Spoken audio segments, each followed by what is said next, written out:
we've moved into an age of truth, a time of truth. That will continue all into next year and onwards. So we could see deception coming to light in a very big way, I think, in December, but it's washing away the old world. We have to see any deception, corruption that has existed in our world in order not to repeat it, but also to release it. The light is shining where the light has not been shining for a long time. It's highlighting the darker aspects, perhaps, of society. So there will be a sense of dissolution and void, really all the way through until the 27th of January, when Neptune moves into 0 of Aries, and then it's taking action on our dreams, our visions, our imaginings, whatever we're cocooning, whatever we're really dreaming in at this time of Neptune being at that final anaretic degree of Pisces, the very last degree of the zodiac. So very positively, this can be beautiful. This is unconditional love. This is connected to healing.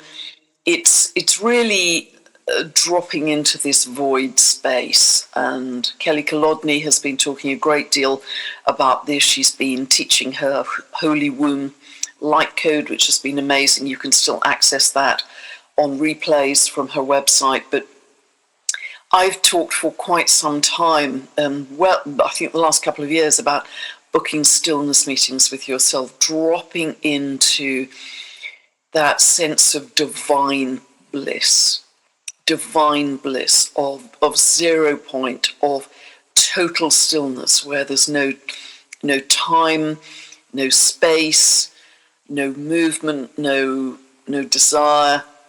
You are just being held in sacred space in a feeling of deep bliss. And I can often feel that, actually, when I'm in nature, or when I wake up in the morning, just, that nothing matters, that the external world is a very long way away, and there's nothing to do, there's nowhere to go. You just want to, it's a delicious feeling of total stillness and divine bliss. So I'd really encourage you to try and access that. And it's very simple, but when you're beginning this, if you haven't felt it before, it doesn't mean to say it's easy. It's very simple, but it's not necessarily easy. But I just encourage you to go onto the meditation page of my website, pamgregory.com. There's a meditation page there. Everything on it is free. And there's a yogic baby belly breath, which I've explained in video, but also it's on audio with some sea sounds. And it just explains, it's an incredibly simple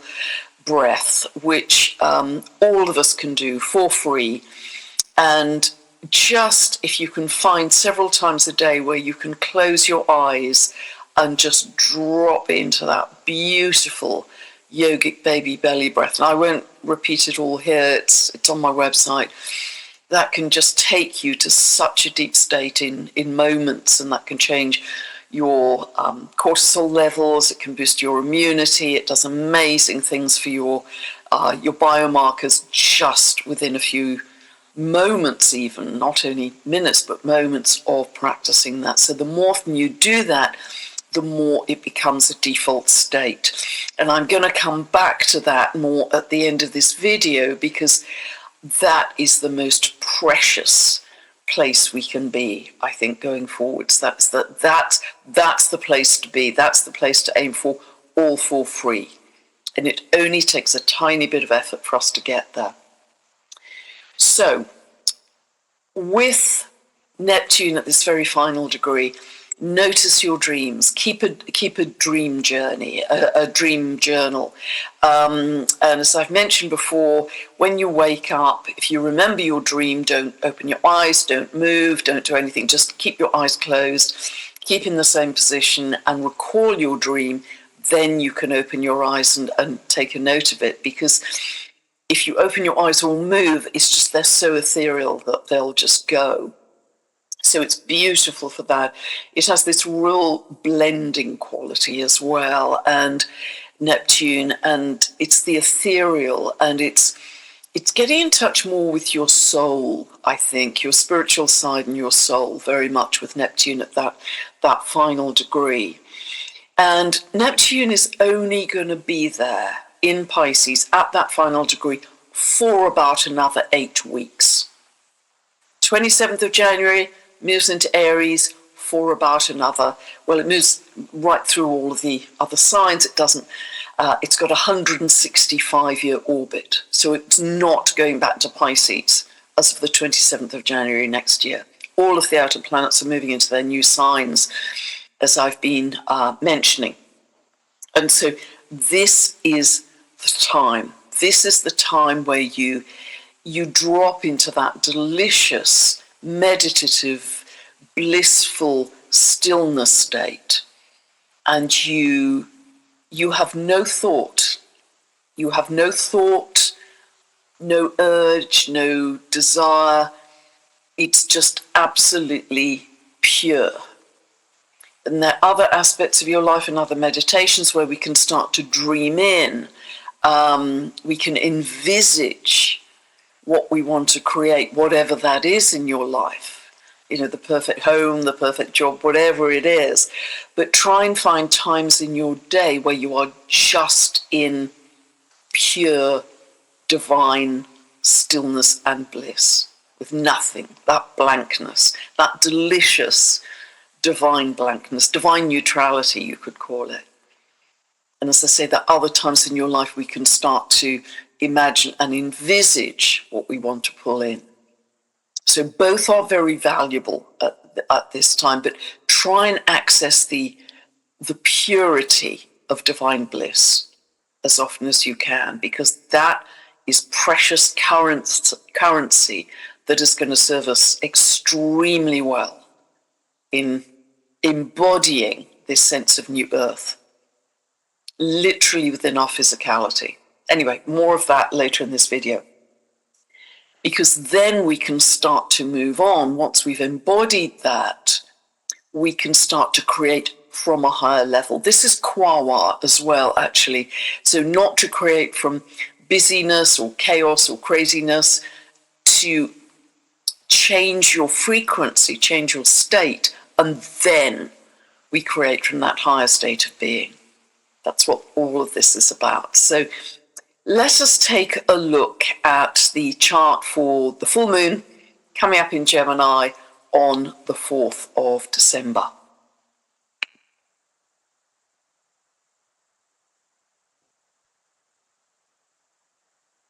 So this has a lot of mutable energy here.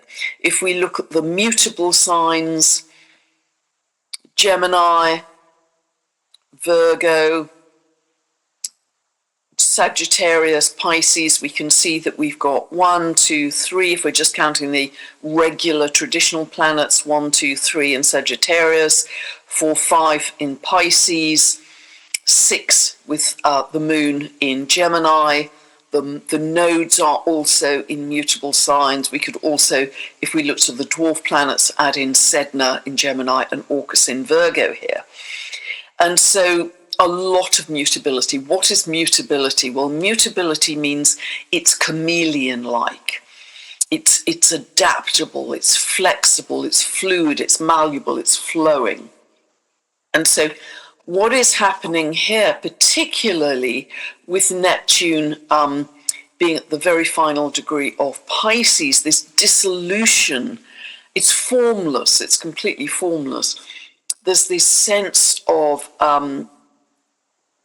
being in the chrysalis, where the caterpillar has dissolved into just a liquid state. It has no form within that chrysalis, because it's going to reform as the butterfly to a higher state of being where it has freedom, it can fly, it can land on flowers, see different colors, beautiful. So this is the process we're in. But for the next few months, until the early months of next year, we are deep in the formless, and use this beautifully and productively. not to just feel, because it's easy with a lot of mutability to have a sense of everything's all over the place. Everything's chaotic, it's all too much, it's overwhelming. And yes, that is the shadow side of mutability, but it also is an incredibly potent time of creativity, that we can jump a level, we can jump state, we can make a quantum leap in our state of being from this formlessness that we see very much with Neptune at the final degree. We can see it very much at this full supermoon in Gemini. So this isn't just a full moon, it's another supermoon, which means that the moon is very close in its orbit to the Earth. It's almost as close as the full supermoon we had in Taurus in November.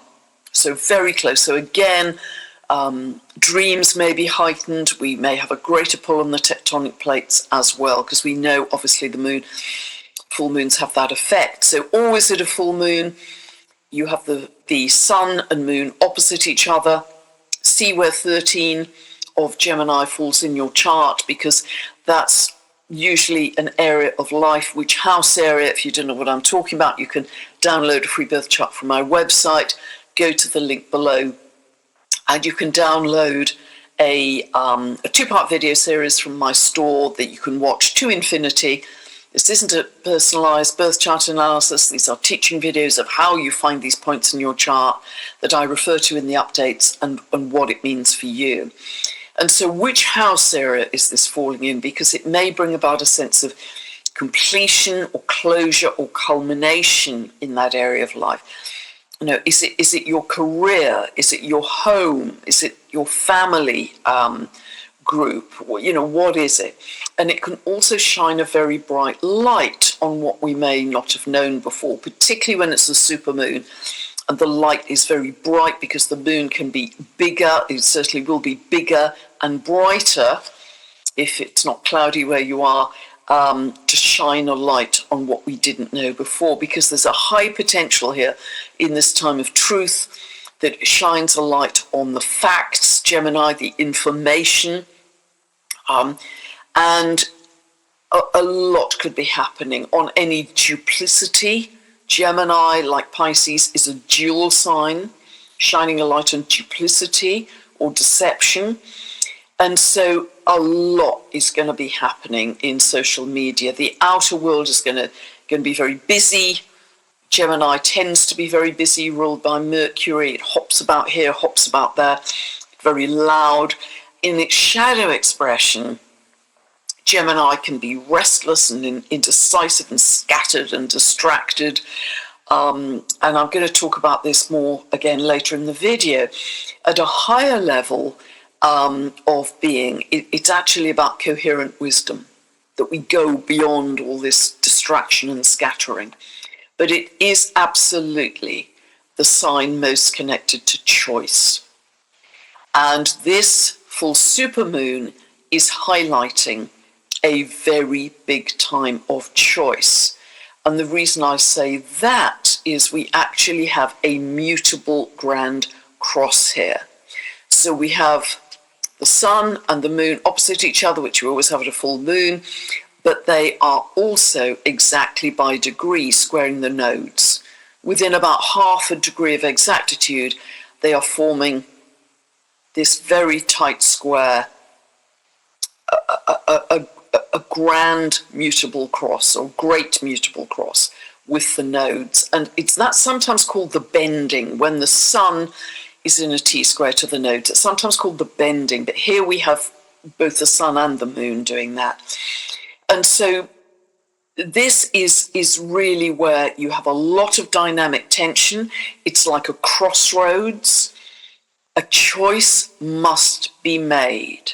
A choice must be made. It's like a karmic crossroads. And of course, the nodal axis itself is very karmic. So it's a point of karmic choice and a karmic release. Potentially release from the old order. Because the South Node, as we know, is very much about where we have already been as a collective. It's our soul's past path in the collective, what we've learnt, where we've been, and the North Node in a general chart like this is the soul's path of growth collectively going forwards. And so what are we releasing? What are we being asked to choose to release? Well, it could be old work patterns that no longer serve you. It can be work. It's daily habits. Virgo is very related to daily habits. It's any worry-warting. It's humility to the point of being deferential and people-pleasing. Humility is a wonderful thing, but the South Node and the shadow side of Virgo can take that to the extreme and, become invisible, not standing in your sovereignty and your power. It can be around health issues that come to light, very much so at this time. So what is going to be our orientation? Are we still going to, almost by default, fall back to the past patterns? Or are we really going to use this as a pivot point in these enormously, enormously important weeks? I mean, I cannot emphasize the importance of this time. And I think I've banged on about it enough in the last kind of year and a half. I looked at huge cycles, 24,000 years, 12,000 years, all the way down to these lunations. And then ping, 3i Atlas appears on the scene with divine timing, building up to the Capricorn solstice on the 19th of December. And remember, the 19th of December is, 2 weeks away from this full supermoon. It's a whisper of time away in the many hundreds of thousands of years that some form of humanity has been on this earth. I mean, this is just momentous, I think. But I've talked about this a great deal. So this is a time of karmic choice. Do we yet again fall back on the old patterns when actually we're being given a chance with Orcus there to transmute the darkness into light, transmute the darkness into light and make a different choice going forwards, Gemini choice. So, and again, to emphasize, this is the time of incubation, Saturn, Neptune, these final degrees of Pisces. And Neptune is all the things I've just talked about, but Saturn brings in a dose of pragmatism as well and long-term strategy. What are we going to build that's real, not just pie in the sky? So Saturn is actually very grounded and helpful here. We also have these three beautiful planets in Sagittarius, and Sagittarius is wonderful for the big picture. It's expansive consciousness, it's wisdom, it's our future. This is, literally big dreams, incorporating the Pisces side, big dreams. And in fact, Jupiter's trine to Neptune here and Saturn is very much bringing that into this beautiful grand trine, which I've talked about before. This is wisdom, big dreams, it's futuristic, it's visionary.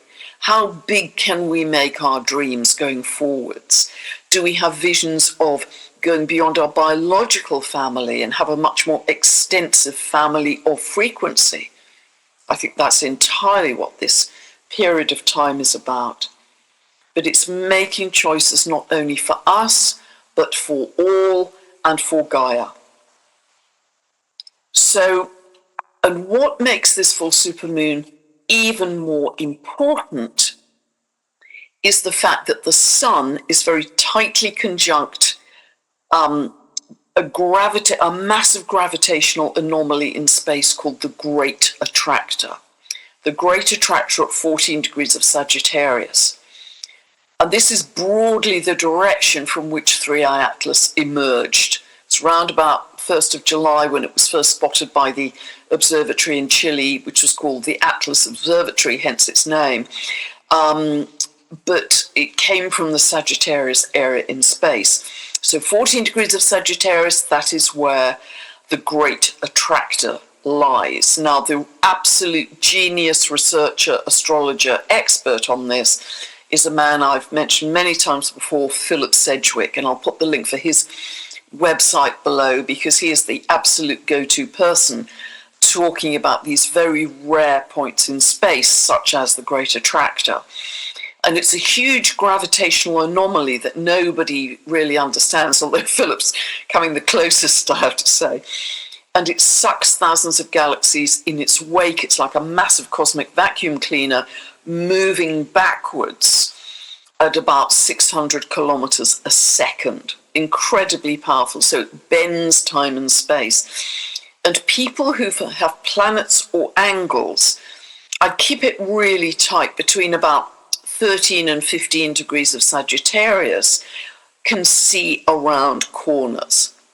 They often have a sense of precognition. They're very psychic. They also very often, if they have the galactic, the Great Attractor prominent in their charts, have the potential to bring in different levels of consciousness, higher levels of consciousness. Now, isn't that interesting? Given the times we are in, with everything I've been talking about through Atlas, the shifts in energy into 2026, etc. And Philip talks about how it seems that the Great Attractor seems to be steered by a force beyond our galaxy as well. I mean, boy, are we, with Pluto in Aquarius, going to be learning more and more about deeper and deeper space. But the more we learn about more and more of the out there, of course, this is simply reflecting how we are diving deep into our own consciousness and expanding our own consciousness. Otherwise, we couldn't see all that we're seeing in the cosmos. We couldn't see the dwarf planets. We couldn't access all of these new points in space because we wouldn't have the capacity, we wouldn't have the telescopes, but we also wouldn't have the capacity in our consciousness. So everything in life, although it appears to be out there, is actually a reflection of the in here. And I really want to emphasize that as a theme as we go through this. And just to point out not only that the Sun is conjunct the Great Attractor, but later in the month on the 12th, 12/12, of course, is a very important portal. Mars by then will be conjunct the galactic center at 27 degrees of Sagittarius, which is really the center. It's the center of the galaxy, obviously, but it's where all the raw energy comes from which we create our world. So Mars is activating that even more, and of course, by then at 27 of Sagittarius, it will be even more tightly square to whatever is being birthed here, Saturn, Neptune, final degrees of Pisces, before they emerge onto 0 of Aries 44, holding hands together, 20th of February, into pure potentiality for a whole new episode, I would say, for humanity. Very big times. We're out of rehearsal period now. That was the few months in the middle of the year, summertime in the Northern Hemisphere. We're now deep, deep into stillness, the void, incubation, no time, no space, suspended animation of divinity, if you like, before we press the button to move forwards very quickly in the early months of next year. No more rehearsal time. So we're in it. We are absolutely in the crucible of change. Also, other things to point out in this chart is Mercury is opposite Uranus, and I mentioned this in the New Moon in Scorpio video. This is all about truth, particularly when Mercury is in Scorpio, which is the sign of secrets, and Uranus is the planet of truth, awakening. So secrets continuing to be unearthed that have been deeply hidden and repressed. These could be sexual, criminal, financial, and it's the piercing light of clarity on what's been murky, hiding in the shadows, is really going to come to light in the very bright light of this full supermoon in Gemini. So there's a sense of purification here, sense of purification, not only with Uranus here, with Orcus conjunct South Node opposing the North Node, this sense of transmuting darkness into light. There's a real sense increasingly of this North Node in Pisces being about Christ consciousness, emphasized by Neptune at the last degree of Pisces as well. Real sense of Christ consciousness being birthed. And we have this ignition point of Uranus conjunct Sedna, which this will become exact in May, but it's already tightly conjunct this ignition of our metamorphosis, which is biological as well. So this incubation period and this grand trine in water is supporting it, is really about how do we incorporate wisdom, truth, authenticity, depth, freedom, justice, as I say, a wider sense of family beyond the biological family of frequency. And even the sun here is quindicile, 165-degree aspects to Sedna, so really emphasizing this urgent, fast-moving metamorphosis that we are in the process of in this chrysalis period, the mush period, before we emerge as the butterfly in the early months of next year. And you know, please, just to be clear, I'm not suggesting that's the end of the matter. Of course not. But I'm suggesting from now, and I've been saying it for the last 18 months or so, that 2025 to 2027 is a concentrated and accelerated period of our evolution. Of course, our evolution will continue forever. It's infinite, but this is a particularly concentrated, accelerated period. And so certainly by 2027, I think it will be the end of the beginning, if you like, of this accelerated period. But even these next few months will be extraordinary as another wave, another cosmic wave.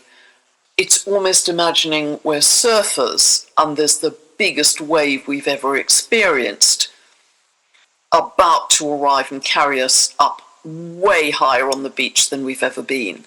That's the kind of image I get with all of this astrology. We also have the dwarf planet Makemake. Remember, Sedna's very linked to regeneration. Homer square Pluto, very linked to regeneration. Makemake, with all the devastation that happened on Easter Island, it's very linked to the creator god of the Rapa Nui people on Easter Island. That is in a quindicile to Neptune, 165-degree aspect of urgency here. Urgency, obsession, focus. So regeneration from devastation, ecological devastation on Easter Island. All the European sailors brought disease in and chopped down all the trees and nothing would grow.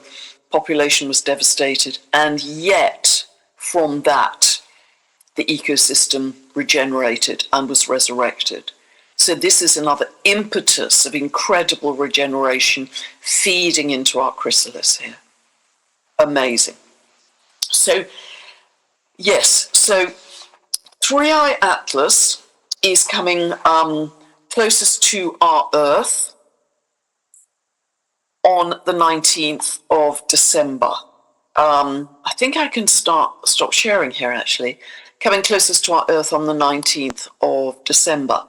And then after that, as I've mentioned, its final point in our solar system is when it comes closest to Jupiter on the 16th of March, and then it begins to exit our solar system. And I mentioned this in the conversation I had with Richard Rudd, but somebody pointed out to me that the 16th of March is an anniversary, if you can call it that, or a kind of consecration, a remembrance of when 220 Cathars at Montségur Castle, when they were being besieged by the Catholics, just walked into the flames. The Catholics had lit a fire.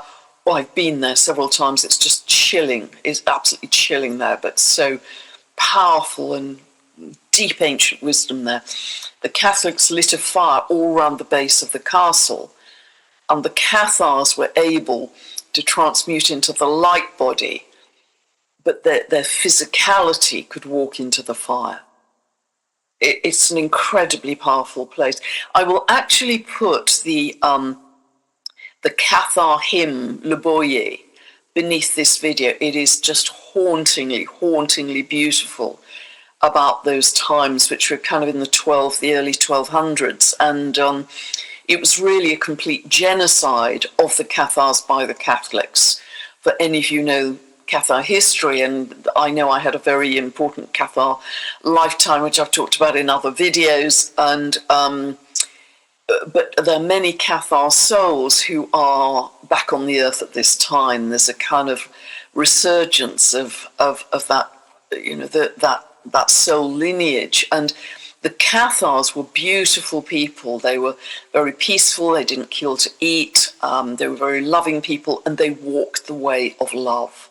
They walked the way of love. But they were a threat in a way to the Catholic Church and all of that. Just all of that, you know, very strong control at the time.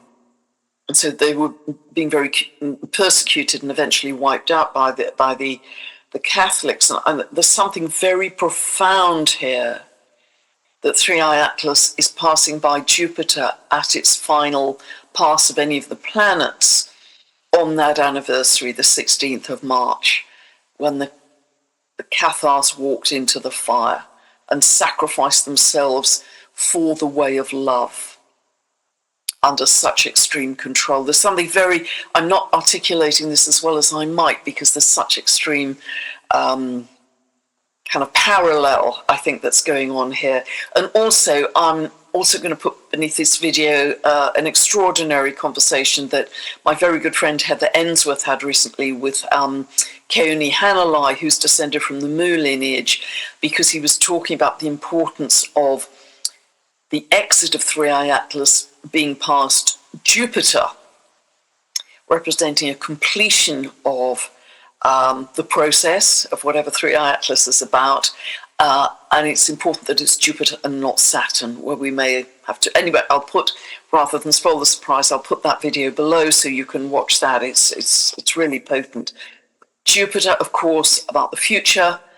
It's visionary, it's expansive, it's about new belief systems.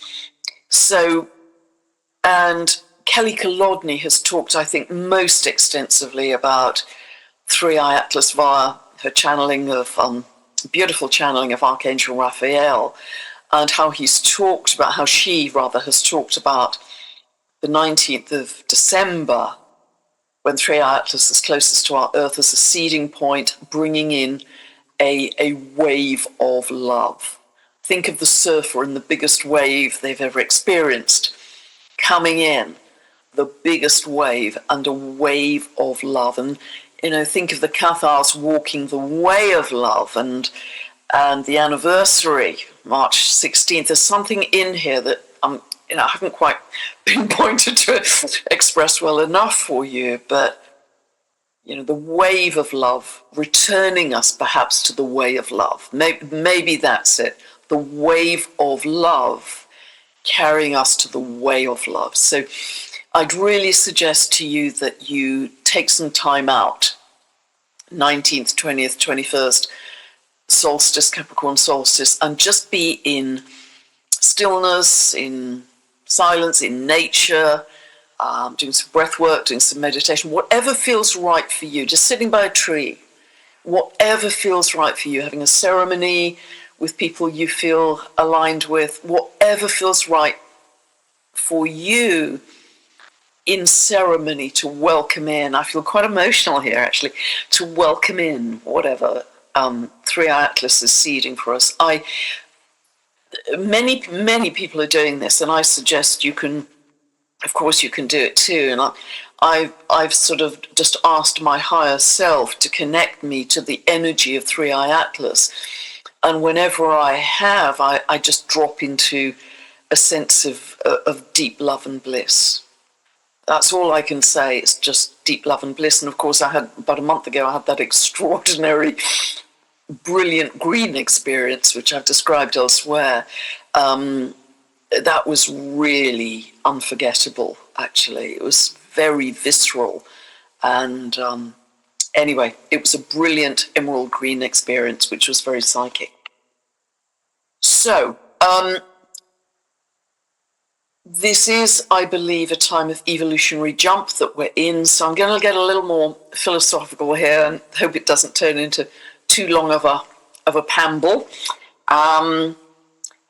But what is remarkable about this evolutionary jump, as I understand it, is this is the very first time that humanity has evolved in our physicality.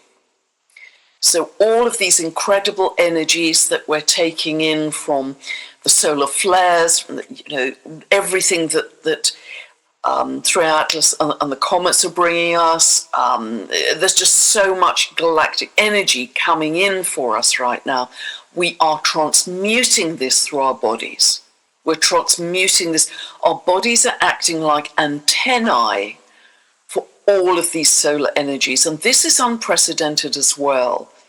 Again, we've had no rehearsal, and that's why people are experiencing all kinds of physical symptoms. Sleep disruption is very common, and certainly is for me. I can sleep either 10 hours or not at all.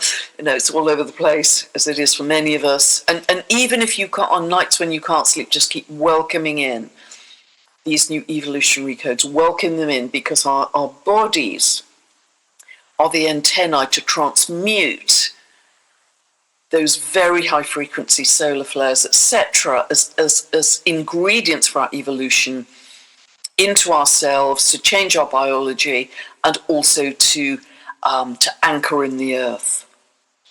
So we are acting as anchors. When we are coherent ourselves as people, we can anchor this high frequency energy coming in. And this takes us back to Gemini, because when we are the lower expression of Gemini, when we're scattered, restless, easily distracted, it's very hard for us to achieve coherence. It's incoherence. It's like interference on the television set. It's kind of jazzed up and it's all in the head. I mean, Gemini is ruled by Mercury, so it's all buzzy and can't focus properly.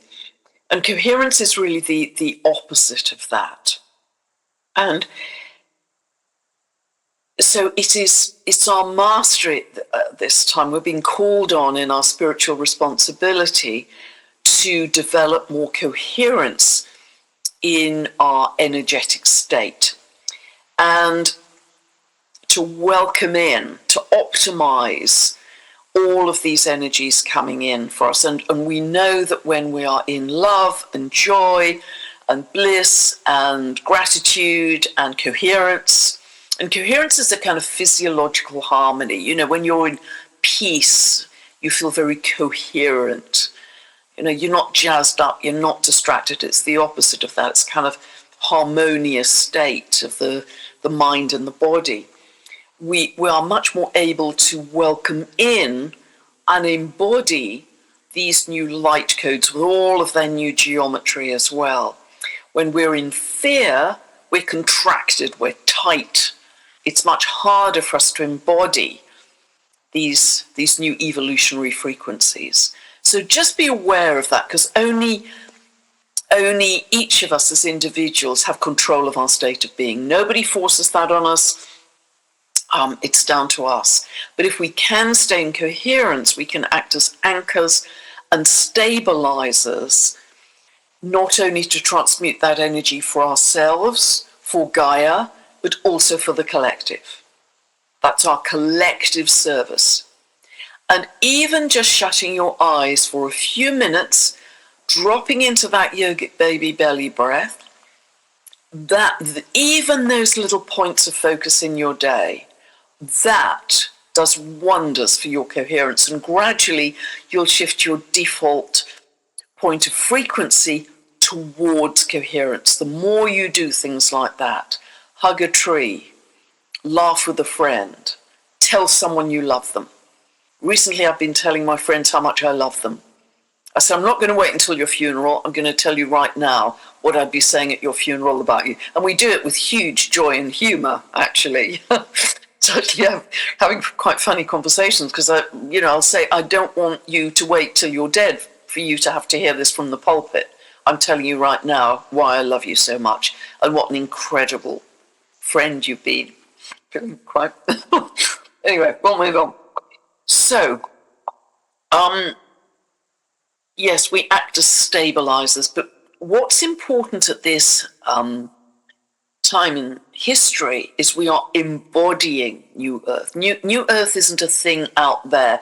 It will eventually become an out there reality, people living in community where they come together, where they feel a resonance with people on the same frequency, and they'll come together in community and grow food and be very supportive of one another. But the first step is we embody it. We feel love, joy, gratitude, peace, bliss, compassion. We feel it. Then we can manifest it individually and collectively. So remember how useful that this mutable, this chameleon-like energy is for us right now. And what's really important to understand, because this gets into the science as well, is that we truly are, and David Clements referred to this recently, but I've been using it as an analogy for the last couple of years, that we are like those old-fashioned radios that you tune to a certain radio station. And, if you're tuned to fear, we're only going to get loud, kind of very inharmonious energy, loud and scary and lots of big bangs, and it's not going to be, it's going to be hard rock type sound. We can't hear the harmonious classical music because we're not broadcasting that frequency. If we retune our frequency to those coherent emotions, that's the point at which we can start to hear the classical music. It's just what it is, and actually there's some devices called magnetoencephalographs, which read your frequency outside your brain, outside your head, and can measure, remember this is measurable, what you are actually broadcasting, whether you're all jumbled and fearful and angry, or whether you're just warmth, you're in a very happy place. It's measurable. But generally we just think of it as invisible. We're not aware of it. So how can we trust it? We're not aware of it. And what am I here on this video talking about? We have no sense of it. But it can actually be measured. And so when we're in fear, we have this contraction and we tend to attract to us things to be more fearful of.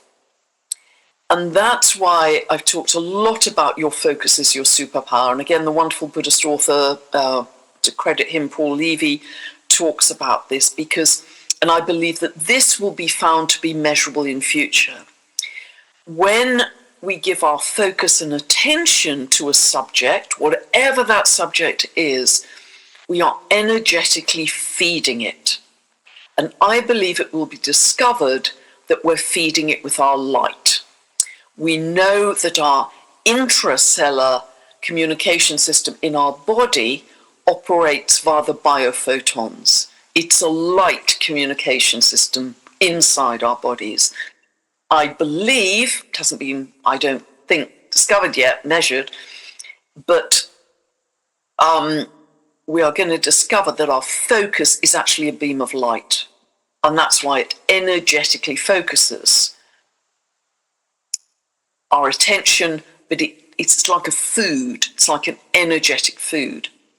So if we're focused on the drama, we are going to amplify that in our reality. I've talked a lot about this. And yes, of course, we need to be aware broadly of what's happening in the world. I've got a broad, rough idea, picking up headlines, but I will not engage with it emotionally. I will not quantum entangle with it. I will not engage with it. Oh my God, we're doomed. I will absolutely not do that because that won't help me people on the ground, collective, anybody, Gaia, anybody. So I'll be very disciplined about that. I'm checking in, what's my frequency?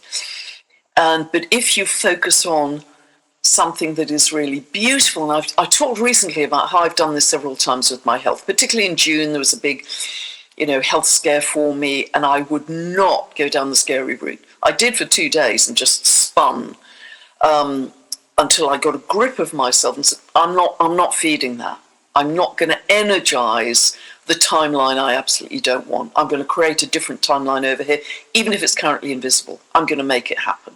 Of course, the more we come together in numbers, the more we can make these things manifest.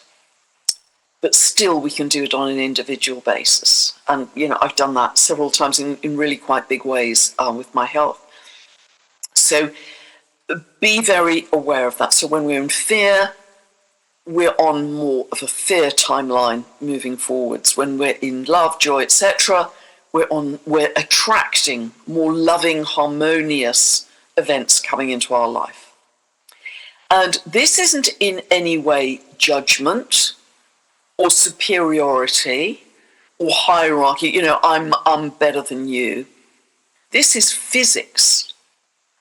It's the physics of magnetic resonance. And that's what I really want to emphasize here. It's the physics of magnetic resonance. Only you can determine what you're broadcasting. The magnetic resonance of what you're broadcasting emotionally. Is it fearful? Is it loving? You can only achieve coherence if you're in one of those very positive love, joy, gratitude, peace, compassion type of emotions. So it's really, really important. And I can really feel how palpable and solid that love timeline now is.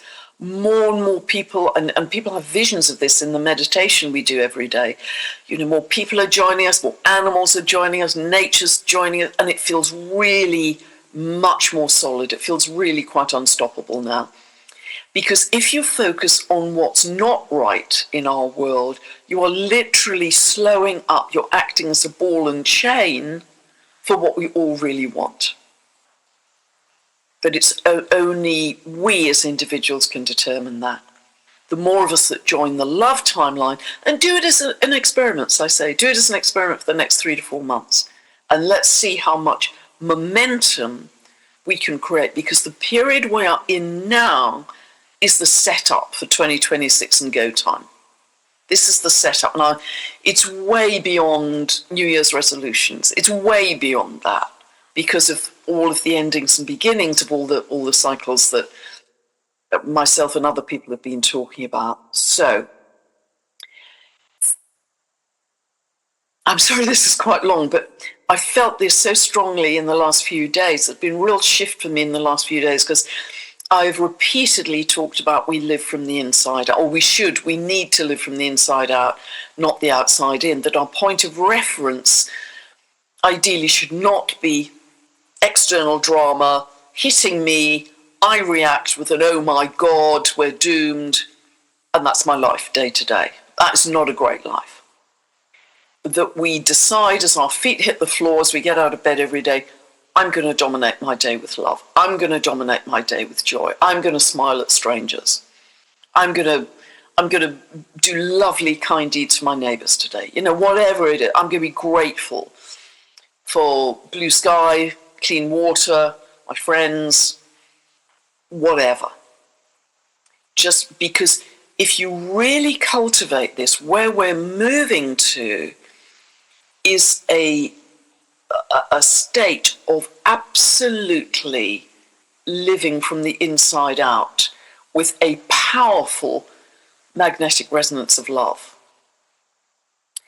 that stops the grasping, stops the planning, stops the controlling of, I need to write a business plan and then see the bank manager and get it, none of that 3D stuff. That we are in such a state of lighthouse, let's call it, lighthouse of love, let's call it, that things just arrive on our doorstep. we magnetize to us the life experiences we want almost without raising a finger, because it's just a magnetic resonance. That's how the universe works. It's just a magnetic resonance. We magnetize to us that which we are broadcasting as a vision or a dream.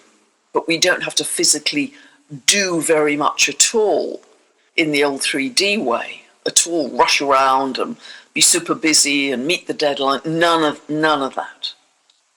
In fact, going forwards, it's going to be much more quiet. I don't think we'll even need words, really. We'll communicate telepathically. It'll be loving, it'll be kind, it'll be peaceful.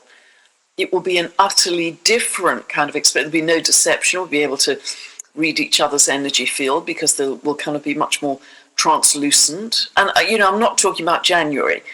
I'm talking about as we move forwards in the months and years, and everybody is going to be feeling this at different points and stages. But I really do want to emphasize that what's happening with these solar flares, and particularly with 3i Atlas, I believe is profoundly unifying.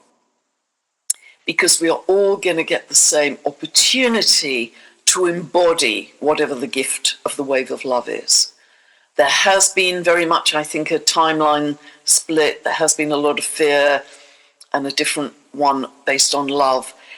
The potential for everything that's coming at us from out there, that's really an in-here experience, is that we're all going to be given the same opportunity to unify, to come together as humanity in this wave of love. It's up to us how much we are open to embodying those high frequencies. And the more we can stay in this state of coherence and bliss, the more we are actually helping to birth a new order, a new energetic template for humanity's next episode. I truly think this is where we are at today, in this moment, as you're listening to this video, right now. Not next month, not next year, not 10 years down the road, right now. Right now we're in it. We're in this crucible. So really feel the excitement, feel the spiritual responsibility, but feel the excitement around this incredible time in human history. I could not emphasize it enough. And so I'd really like to end with a quote. It's a quote I used. It's a fabulous quote, actually. It's a quote I used, I think maybe last year or the year before, but it is just so perfect for what I've been talking about. And this comes from, and I'm going to kind of butcher his name because I've only seen it written. I haven't heard it spoken. And this is from the Nobel laureate chemist. He was a chemist called Ilya Prigogine. I'll put the spelling below, Prigogine. And people will write to me and tell me how to pronounce it, but I'll put the spelling below so you can check it out. And this actually, his quote comes from systems theory, something I've talked to Dr. Jude Curran about in the past. But as a chemist, he was talking about coherence, within systems theory. But it's so absolutely 100% relevant to where we are now. And he said, when a complex system is far from equilibrium, which is where we are now, socio-economically, politically, small islands of coherence in a sea of chaos have the capacity to shift the entire system to a higher order. When a complex system is far from equilibrium, small islands of coherence in a sea of chaos have the capacity to shift the entire system to a higher order. So that's our job brief right now. I hope this has helped. It's been quite a long video again, but I just feel these times are so important. And yes, for the people who are in great distress, great hardship,